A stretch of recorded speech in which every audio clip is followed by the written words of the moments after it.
आदाब, नमस्कार। आप देख रहे हैं INN चैनल। मैं हूं शेख अहमद अली। इस न्यूज बुलेटिन में आइए नजर डालते हैं दिन भर की बड़ी खबरों पर। तेलंगाना के वजीर फाइनेंस टी हरीश राव ने आज रियासती असेंबली में माली साल 2022-23 का बजट पेश कर दिया।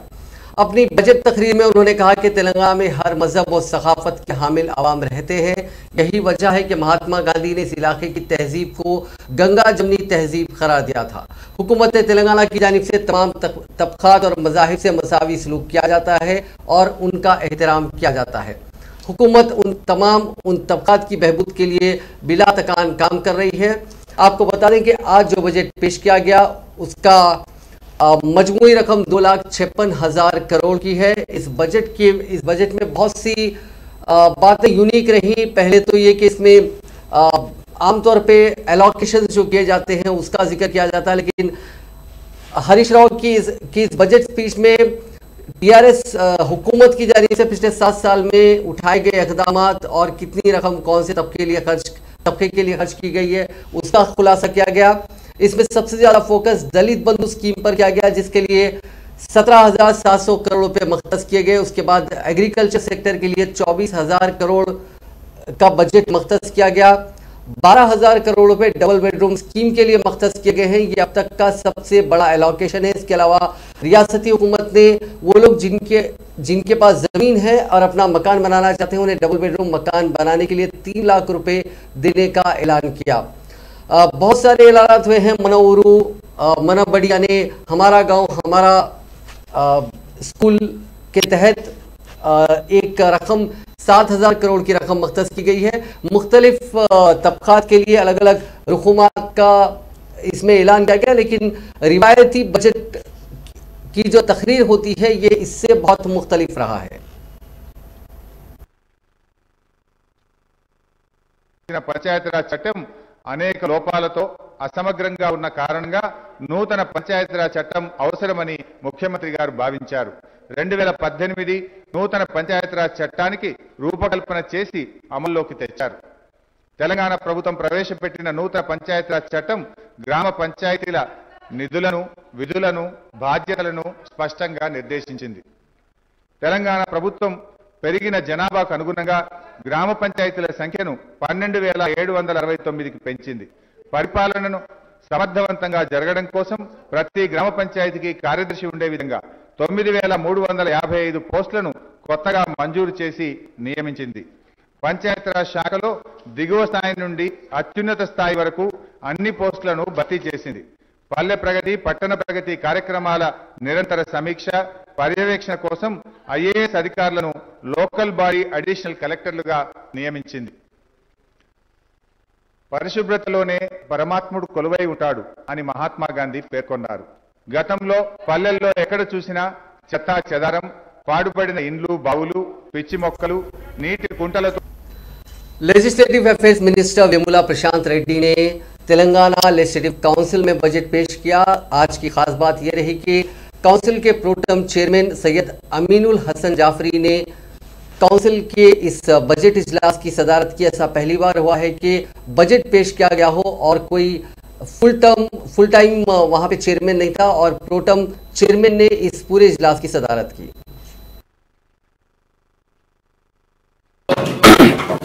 సమస్త అంగులతో అధునాతన వసతులతో సమీకృత కలెక్టర్ కార్యాలయాలను ప్రభుత్వం అద్భుతంగా నిర్మిస్తోంది.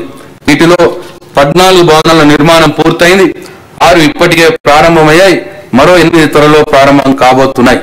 కొన్ని రాష్ట్రాల సచివాలయ భవనాలను మించిన తీరులో మన జిల్లా కలెక్టరేట్ భవనాలు ఉన్నాయని ఇతర రాష్ట్రాల వారు కితాబునిస్తున్నారు. దేశంలో ఏ రాష్ట్రంలో లేని విధంగా తెలంగాణ ప్రభుత్వం శాసనసభ్యుల కోసం క్యాంపు కార్యాలయాలు నిర్మించింది. ప్రభుత్వం వారి ఆత్మ గౌరవాన్ని ఇమ్మడింపజేసింది. నగరంలోని హుస్సేన్ సాగర్ తీరంలో 125 అడుగుల ఎత్తుతో డాక్టర్ బాబాసాహెబ్ అంబేద్కర్ విగ్రహాన్ని ప్రభుత్వం ప్రతిష్ఠించబోతోంది. స్వతంత్ర భారతదేశానికి దృఢమైన లిఖిత రాజ్యాంగాన్ని అందించి దేశ భవిష్యత్తుకు బాటలు వేసిన అంబేద్కర్ మహాశయునికి ప్రభుత్వం ఈ విధంగా ఘనంగా तेलंगाना कानून साज असेंबली और काउंसिल के बजट सेशन का आगाज गवर्नर के रिवायती खुतबे के बगैर हो गया। बजट सेशन का अमूमन आगाज रिवायत के मुताबिक गवर्नर के खुतबे से होता है, ताहम टीआरएस हुकूमत ने वजीर आला चंद्रशेखर राव और गवर्नर डॉक्टर तमिलिसाई सौंदरराजन के दरमियान बाज मुबैना इख्तलाफात की कयास आराइयों के दरमियान इस रिवायत को नजरअंदाज करते हुए गवर्नर के खुतबे के बगैर ही सेशन की शुरुआत की। ये ख्यास आराइयाँ उस वक्त सामने आई जब वज़ीर आला ने राजभवन में मुनक़िदा यौम जमहूरिया की तकरीब में शिरकत नहीं की। वज़ीर आला 26 नवंबर 2021 के बाद से राजभवन नहीं गए। उमूमन बजट गवर्नर के खुतबे के बाद पेश किया जाता है और उसके बाद ऐवान में इस पर मबाहिस होते हैं और फिर गवर्नर के खुतबे पर तहरीक तशक्कुर मबाहिस भी होते हैं।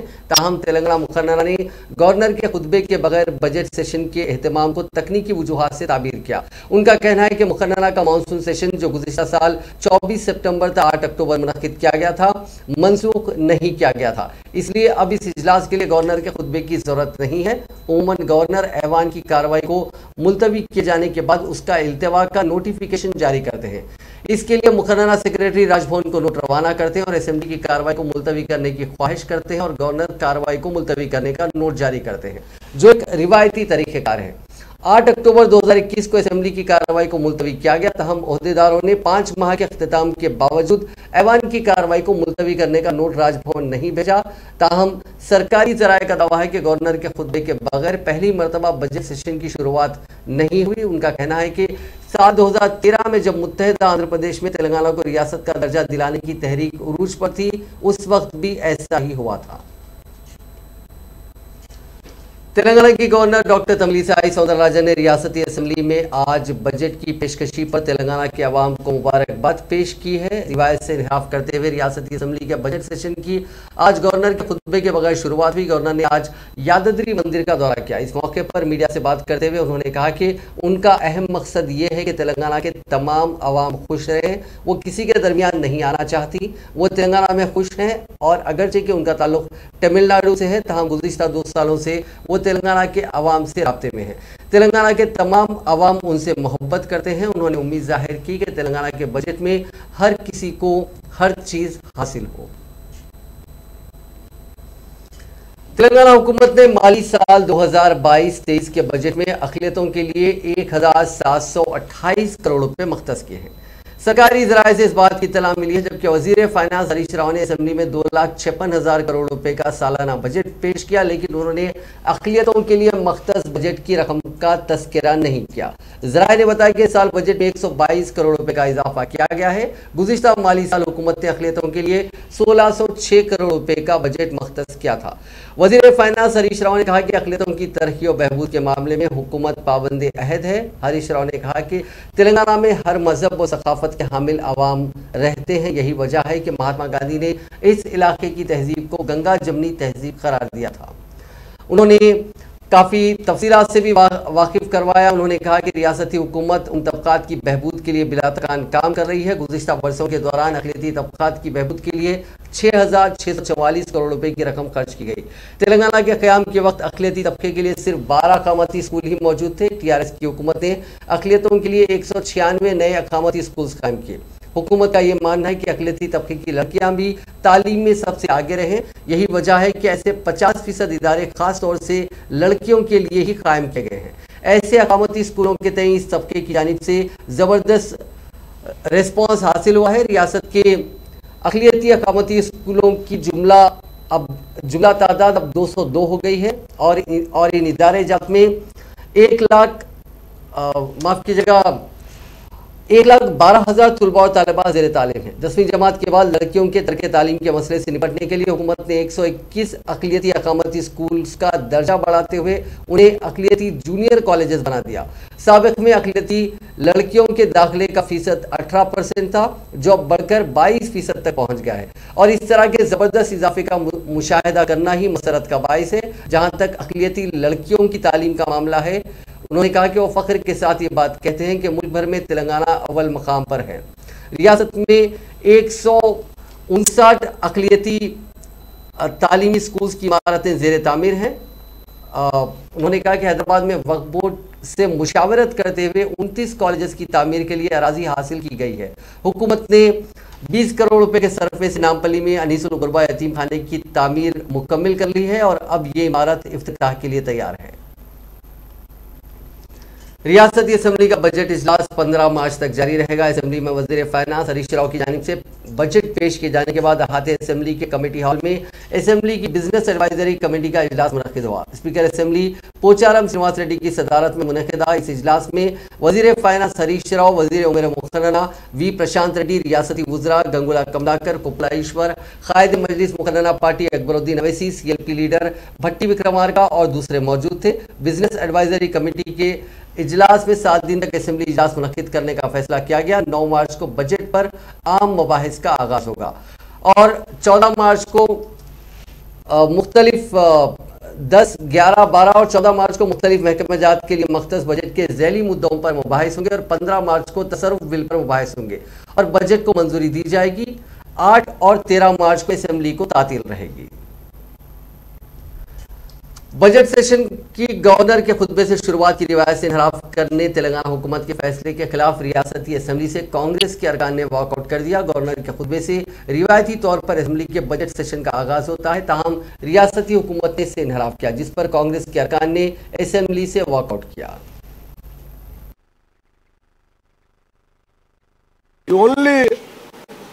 చట్టసభన లేకపోతే టిఆర్ఎస్ పార్టీ ఆఫీసా, కేవలం వాళ్ళ రాజకీయ పార్టీ కార్యాలయం లాగా వాళ్ళకి మద్దతు ఇచ్చేటువంటి వాళ్ళని మాత్రమే ఆడ కూర్చోబెట్టుకుని మిగతా వాళ్ళని వాళ్ళే సస్పెండ్ చేశారు. మమ్మల్ని మైక్ అడిగితే కనీసం మైక్ కూడా ఇవ్వరు. ఇదెక్కడ అన్యాయము, ఇదెక్కడ విధానాలు?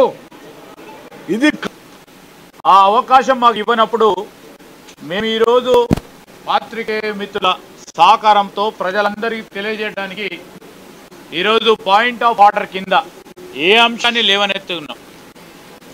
Rule of procedure and conduct of business in Telangana legislative అసెంబ్లీలో వారు ప్రచురణ చేసిన ఈ పుస్తకానికి సంబంధించి 9వ పేజీలో రాజ్యాంగానికి సంబంధించి ఆర్టికల్ 176(1) ఆఫ్ ద కాన్స్టిట్యూషన్ రాజ్యాంగ అవకాశం లేని పరిస్థితులలో మా గొంతుని మీడియా ద్వారా మీ ద్వారా తెలంగాణ ప్రజలు తెలిసే ప్రయత్నం తెలవాలనే ఉద్దేశంతో అందరం మాట్లాడుతున్నాము. దయచేసి మీడియా వాళ్ళు, ఎలక్ట్రానిక్ మీడియా, ప్రింట్ మీడియా వాళ్ళు మా యొక్క గొంతు, మా తెలంగాణ ప్రజలని ఆవేదనని మా ద్వారా మేము చెప్తున్నాము. దయచేసి ఎట్లయితే మీరు తెలంగాణ టైంలో ఛాతీలు బట్టలు అంతా ఛాతీలుకొని ఎట్లా పనిచేసిరో ఇప్పుడు ఏ కాంక్షతోడైతే తెలంగాణ జర్నలిస్టు పనిచేసి స్పీకర్లు సభ్యులను, అధికార ప్రతిపక్ష సభ్యులను సమన్వయంతో సాగించాల్సినటువంటి స్పీకర్లు బండ్రోత్తుల్లాగా మారుతున్నారా ఏందని మాకు డౌట్ వస్తుంది. అక్కడ ఇంకా మేము సభ్యత అడ్డం వస్తుంది, కానీ ఇలాంటి పద్ధతి గతంలో మేము ఎప్పుడు చూడలే.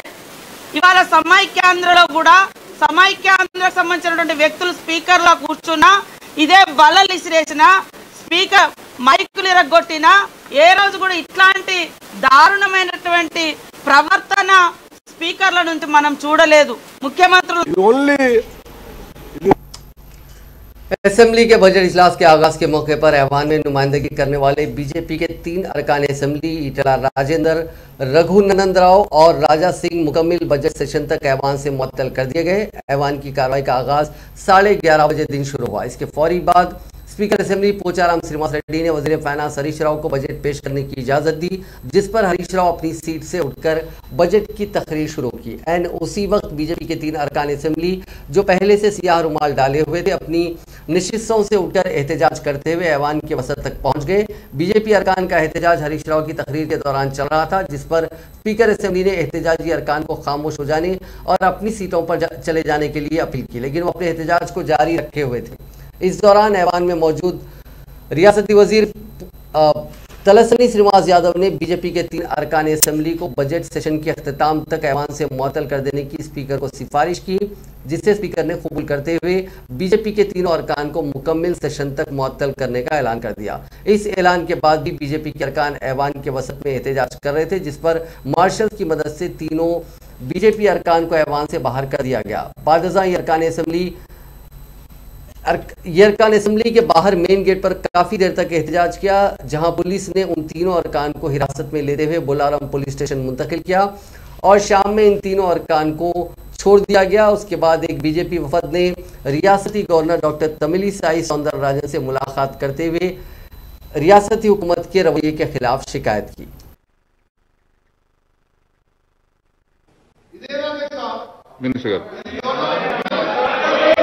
Speaker sir,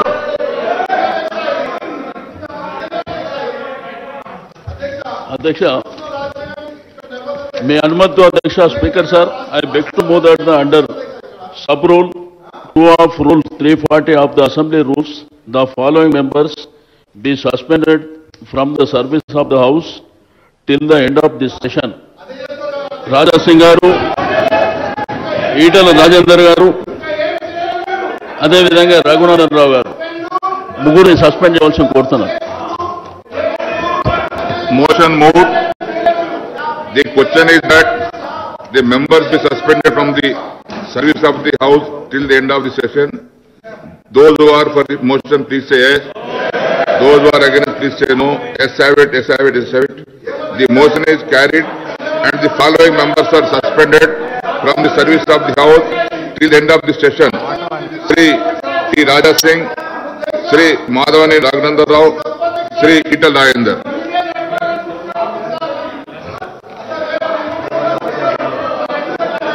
Please leave the house. Please leave the house. కొనసాగించాలి, నశించాలి, నశించాలి, నశించాలి, నశించాలి. దొంగల రాజ్యం, దోపిడీ రాజ్యం, దొంగల రాజ్యం, దొంగల రాజ్యం, పోలీసుల రాజ్యం, దొంగల రాజ్యం, దొంగల రాజ్యం, దోపిడీ రాజ్యం. భారత రాజ్యాంగాన్ని రక్షించాలి, రక్షించాలి. భారత రాజ్యాంగాన్ని. आज तेलंगाना विधानसभा का बजट सेशन प्रारंभ हुआ था। हमने पहले से भी मुख्यमंत्री जी को एक बात कही थी कि बिना गवर्नर के बजट सेशन कैसा लगाते। इतिहास में, यानी तेलंगाना आंध्र के इतिहास में कभी ऐसा नहीं हुआ। जो आज दूसरे हिटलर के रूप में, 8वें निजाम के रूप में हमारे मुख्यमंत्री जी तेलंगाना में अपना राज चलाना चाहते हैं। Doctor B.R. अंबेडकर जी का जो संविधान है उसको बाजू रखकर केसीआर का एक नया संविधान तेलंगाना में चलाना चाहते हैं। आज विधानसभा में क्या हुआ, हमारे जो स्पीकर थे उनके कान शायद थोड़ा खराब होते। आज हम बार बार स्पीकर सर से रिक्वेस्ट कर रहे थे कि स्पीकर सर हमें सिर्फ 1 मिनट बात करने का अवसर दे, जो हमारा अधिकार है, जो विधायकों का अधिकार है, लेकिन स्पीकर सर गर्दन तक ऊपर नहीं उठाए। तो हम लोगों ने ये निर्णय लिया कि स्पीकर सर शायद बहुत कम सुनते हैं, तो थोड़ा आगे जाके बात करेंगे। तो हमें ऑलरेडी थोड़ा अंदाजा लग गया था कि ये लोग कुछ ना कुछ एक्शन में। तो हमारे इटला जी और हमारे रघुनंदन जी उनके ही प्लेस में खड़े हुए, मैं जाकर स्पीकर जी को थोड़ा सामने जाकर कि स्पीकर जी आज जो बजट सेशन जो चल रहा है और बिना गवर्नर के जो बजट सेशन आप लोग चला रही है गलत है, ये संविधान के खिलाफ है। हमने रिक्वेस्ट किया लेकिन स्पीकर जी ने नहीं सुना। तुरंत बजट सेशन रोक कर हमें पूर्ति यानी टोटली इस सेशन को हमें बाइकआउट यानी हमें को सस्पेंड कर दिया हमारे को। ये बहुत ही दुर्भाग्य की बात है। ये आखिर मुख्यमंत्री जी क्या सोचते हैं? क्या तेलंगाना की जनता क्या ऑब्जर्व नहीं कर रही है जो आप ये जो काम कर रहे हैं? मैं मुख्यमंत्री जी को एक बात याद दिलाना चाहूंगा, त्रिपुलर यानी भगवान श्री राम। कांग्रेस लेजिस्लेटिव पार्टी के लीडर भट्टी विक्रमार्का ने असेंबली में पेश किए गए बजट को हक़ाइक़ से काफ़ी दूर करार दिया। उन्होंने कहा कि आने वाले इंतखाबात को मद्देनजर रखते हुए नए नए स्कीमात को मुतारिफ किया गया। गुज़िश्ता बजट में मख्तस रकम मुकम्मल खर्च नहीं की गई। असेंबली में बजट पेश करने के बाद बजट पर तबसरा करते हुए CLP लीडर ने कहा कि इंतखाबात के वक्त ज़ाती ज़मीन रखने वाले अफराद को डबल बेडरूम का मकान तामीर करने के लिए 5 लाख रुपए की माली इमदाद फराहम करने का वादा किया गया था, लेकिन अब सिर्फ 3 लाख रुपए देने का ऐलान किया जा रहा है, जो नाकाफ़ी है। उन्होंने कहा कि बजट बेरोजगारों और किसानों के लिए कोई फ़ायदा नहीं पहुँचाएगा। सिर्फ तशहीर के लिए बजट काम आएगा। बजट से काफी नाराजगी हुई है। उन्होंने कहा कि असेंबली इजलास के दौरान स्पीकर पोचाराम श्रीनिवास रेड्डी कांग्रेस के अरकान को अक्सर नजरअंदाज कर रहे हैं। स्पीकर के रवैये से ऐसा मालूम होता है कि ऐवान में हुक्मरान जमात के अरकान के सिवा अपोजिशन का कोई भी रुकन मौजूद ना हो। सीएलपी लीडर ने कहा कि ऐवान में कांग्रेस के अरकान के साथ इम्तियाजी सुलूक किया जा रहा है। ऐवान में सवालात करने वाले बीजेपी के अरकान असेंबली को भी मुअत्तल कर दिया गया और कांग्रेस के अरकान को वॉकआउट करने पर मजबूर कर दिया गया। उन्होंने कहा कि ऐवान में कांग्रेस के अरकान की तौहीन की जा रही है। हमें वजाहत करने के लिए माइक भी नहीं दिया जा रहा है। भट्टी विक्रमार्का ने ऐवान में स्पीकर असेंबली के रवैये पर शदीद नाराजगी जाहिर की और कहा कि ऐसे स्पीकर को उन्होंने अब तक नहीं देखा। बजट ఇది వాస్తవం సరే దీని పూర్తి సంపూర్ణ వివరాలు ఎట్లా బడ్జెట్ మీద మాట్లాడేటప్పుడు మేము చెప్పాలి కాబట్టి అన్ని చెప్తాము. ఉదాహరణకి ఇంకా కొన్ని అంశాలు కూడా చెప్పాలి నేను. ఉదాహరణకి వారు ఏంటి ఎన్నికలప్పుడు భూమి ప్లాట్ హౌస్ సైట్ ఉన్నటువంటి వాళ్ళకి 5 లక్షల రూపాయలు ఇస్తాం ఇల్లు కట్టుకోవటం. వాళ్ళు ఇచ్చినటువంటి ప్రామిస్ మేనిఫెస్టోలో పెట్టింది. వాళ్ళు కట్టిస్తా అని అంతకుముందు చెప్పింది. సరే మొన్న ఎవరు ప్లాట్ ఉంటే వాళ్ళకి 5 లక్షలు. ఇప్పుడు బడ్జెట్లో పెట్టింది 3 లక్షలు.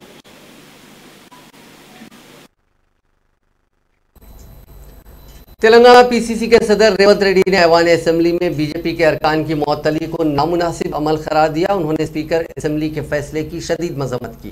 मीडिया से बात करते हुए रेवंत रेड्डी ने पार्टी कैडर को हिदायत दी कि वो स्पीकर असेंबली पोचाराम श्रीनिवास रेड्डी के रवैये के खिलाफ मंगल यानी 8 मार्च को तमाम मंडल हेडक्वार्टर्स पर सियाह बैचेस लगाते हुए एहतजाजी धरने मुनज़्ज़म करें। उन्होंने कहा कि बजट तकरीर के मौके पर एहतजाज करने वाले अरकान के खिलाफ कभी भी कार्रवाई नहीं की गई। अपोजिशन के अरकान को बजट पर एहतजाज करने का हक जमहूरी तौर पर हासिल है। उन्होंने कहा कि स्पीकर असेंबली के इस फैसले के खिलाफ कांग्रेस के अरकान असेंबली और पार्लियामेंट मंगल को गवर्नर से शिकायत करेंगे। उन्होंने स्पीकर असेंबली को मशवरा दिया कि वो अपने रवैये में तब्दीली लाएं। उन्होंने कानून साज काउंसिल के इजलास को सिर्फ 2-3 दिन मुनक्किद करने के फैसले की भी मजम्मत की। రెండవది 2018 ఎన్నికల సందర్భంగా ఉద్యోగ అవకాశాలు ఇస్తాము, ఉద్యోగాలు ఇవ్వకపోతే 3016 రూపాయలు నిరుద్యోగ భృతి ఇస్తామని చెప్పి ముఖ్యమంత్రి గారు చెప్పారు. తెలంగాణ టీఎస్పీఎస్సీ వెబ్సైట్లో నమోదు చేసుకున్న వాళ్ళే దాదాపుగా 25 లక్షల మంది నిరుద్యోగులు ఉన్నారు. ఆ నిరుద్యోగులకు ప్రతి ఒక్కరికి 3016 రూపాయలు కేటాయించాలంటే ఈ బడ్జెట్లో 100 కోట్ల రూపాయల నిధులు పెట్టాలి. కానీ నిరుద్యోగ వృత్తి చెల్లించడానికి 1 రూపాయి కూడా ఈ బడ్జెట్లో కేసీఆర్ గారు పెట్టలేదు. అంటే నిరుద్యోగులను చివరి బడ్జెట్లో కూడా కేసీఆర్ గారు మోసం చేసిండ్రు. ఎలాగూ ఉద్యోగ నోటిఫికేషన్లు ఇవ్వలే, ఉద్యోగ అవకాశాలు ఇవ్వలే. కనీసం వాళ్ళకు నిరుద్యోగ వృత్తి అయినా ఇస్తాడేమని నిరుద్యోగులు ఆశిస్తుంటే వాళ్ళ ఆశల మీద నీళ్లు చల్లిండు. 1 రూపాయి కూడా ఈ బడ్జెట్లో ప్రవేశపెట్టలేదు. మూడవది గొప్పగా కేసీఆర్ గారు చెప్పుకున్న సంక్షేమ పథకం డబుల్ బెడ్రూమ్ ఇల్లు. డబుల్ బెడ్రూమ్ ఇల్లు ఇవ్వని వాళ్లకు వాళ్ళ ప్లాట్లు ఉన్న వాళ్ళకు 5 లక్షల రూపాయలతో ఇల్లు కట్టుకునే సంవత్సర ముగించే లోపల सीपीआई के कौमी सेक्रेटरी नारायणा ने कहा कि तेलंगाना के वजीर आला चंद्रशेखर राव ने रियासती असेंबली में गवर्नर के खुतबे के बगैर बजट सेशन की शुरुआत का अच्छा काम किया। उन्होंने कहा कि गवर्नर के खुतबे के साथ बजट सेशन की शुरुआत की रिवायत है, ताहम गवर्नर के खुतबे के बगैर इजलास मुनक्किद करते हुए वजीर आला ने नई पॉलिसी का दरवाज़ा खोल दिया है। उन्होंने गवर्नर के निज़ाम को बेफैज़ करार दिया और कहा कि इस निज़ाम के लिए मरकजी और रियासती हुकूमतें अवाम के सैकड़ों हज़ार करोड़ रुपए ज़ाया कर रही हैं। उन्होंने कहा कि मरकजी हुकूमत रियासती हुकूमतों के इक़दामात में रुकावट के लिए गवर्नर के सिस्टम का इस्तेमाल कर रही है।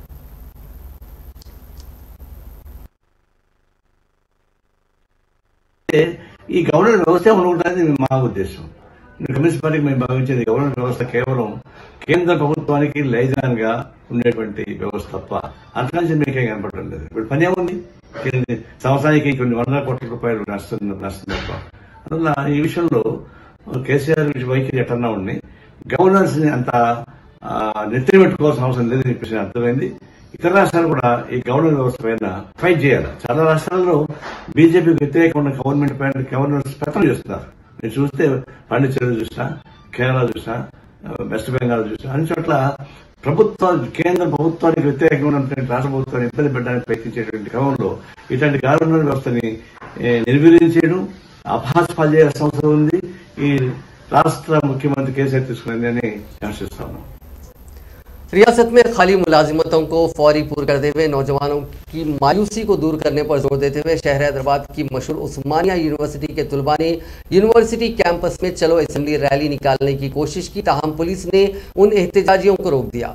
तेलंगाना कानून असेंबली के आज से बजट सेशन का आगाज हो गया। तुलबा ने बजट सेशन के आगाज के पहले दिन ये एहतजाजी रैली निकालने की कोशिश की, जिनका इल्जाम है कि हुकूमत सरकारी मुलाजिमतों को पूर्ण करने के लिए नोटिफिकेशन जारी नहीं कर रही है, जिससे नौजवानों में मायूसी पाई जाती है। इन तुलबा ने हुकूमत के खिलाफ नारेबाजी की, उनके हाथों में बैनर्स थे। पुलिस ने उन एहतजाजियों को हिरासत में ले लिया। वजीर आला चंद्रशेखर राव की गाड़ियों के काफिले में रुकावट पैदा करने की उस्मानिया यूनिवर्सिटी के लीडर अर्जुन नायक ने कोशिश की, जिसको नाकाम बना दिया गया। वजीर आला आज से शुरू बजट इजलास में शिरकत के लिए असेंबली आ रहे थे। उन्होंने रियासत में खाली मुलाजिमतों को पूर्ण करने का मुतालबा करते हुए एहतजाज किया। उन्होंने हुकूमत के खिलाफ नारेबाजी भी की। पुलिस ने वजीर आला के काफिले की सिमत हाथ में सियाह परचम थाम कर भागने वाले अर्जुन नायक को किसी तरह काबू में किया। ताहम उन्होंने इस मौके पर चीखते हुए कहा कि रियासत में सरकारी मुलाजिमतों को पूर्ण करने के लिए नोटिफिकेशन जारी न करने की वजह से तुलबा में मायूसी पाई जाती है और हर दिन एक तालिब इल्म खुदकशी कर रहा है। रियासती वजीर तलसानी श्रीनिवास यादव ने कहा है कि तेलंगाना की स्कीमात पूरे मुल्क के लिए जज्बा है। उन्होंने कल्याण लक्ष्मी और शादी मुबारक स्कीमात के इस्तेफादा कुनिंदगान में चेक तकसीम किए और उनके साथ सेल्फी भी ली। इस मौके पर मीडिया से बात करते हुए उन्होंने कहा कि गरीब लड़कियों की शादी के लिए ऐसी स्कीमात मुल्क की किसी भी रियासत में मुतारिफ नहीं की गई। उन्होंने कहा कि ताहाल 13 लाख से ज्यादा अफराद को माली मदद हासिल हुई है। वज़ीर आला केसीआर की ज़ेर क़यादत हुकूमत ख़वातीन की तरक्की के लिए कई प्रोग्रामों पर अमल कर रही है। रियासती वज़ीर दाखिला मोहम्मद महमूद अली ने पीर को महकमे के आला अहदेदारों के साथ जायजा इजलास मुनक्किद किया, जिसमें उन्होंने हिदायत दी कि महकमे दाखिला के मातहत तमाम महकमे जात के कारनामे, इक़दामात और बजट की तफसीलात फराहम करें। अलावा हाजी महकमे पुलिस की जानिब से शुरू करदा स्कीमात की तफसीलात भी मुहैया करें, जिस पर आला अहदेदारों ने इस बात में जवाब दिया। इस इजलास में महकमे दाखिला के प्रिंसिपल सेक्रेटरी रवि गुप्ता और दीगर सीनियर पुलिस अफसरान मौजूद थे। मजलिस इत्तेहादुल मुस्लिमीन के कायद अकबरुद्दीन अवैसी ने आज दीवान देवड़ी में वाक़े बारगाह हज़रत अबुल फजल अब्बास में हाज़िरी दी। हाल ही में इस बारगाह की तज़यीन नौ की गई है।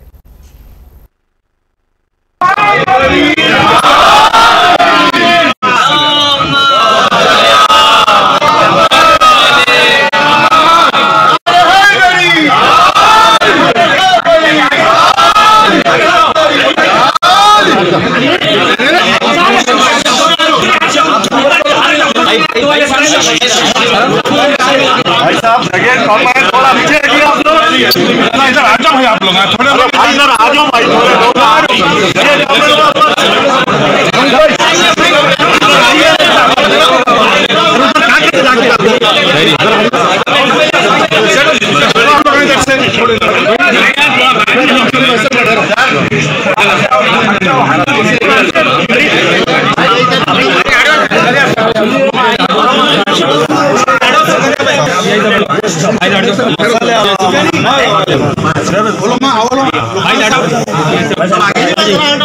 थोड़ा पीछे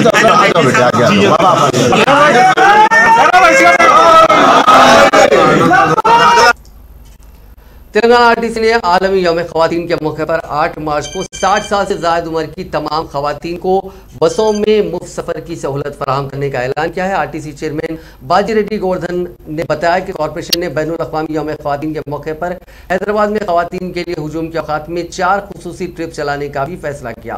8 मार्च को 60 साल से ज़्यादा उम्र की तमाम ख़वातीन को बसों में मुफ्त सफ़र की सहूलत दी जाएगी। आखिर में नजर डालते हैं कोरोना से जुड़े आंकड़ों पर। पिछले 24 घंटों में रियासत भर में 25,449 अफराद का कोविड का टेस्ट किया गया, जिसमें 102 मुस्बित पाए गए। इसी दौरान 287 अफराद ने इस मोजी वायरस को मात दी, जबकि पिछले 24 घंटों में किसी भी फर्द की कोरोना की वजह से जान नहीं गई। रियासत में फिलहाल 1525 अफराद का कोविड का इलाज जारी है। नाज़रीन, इस न्यूज़ बुलेटिन में बस इतना ही। देखते रहिए INN चैनल।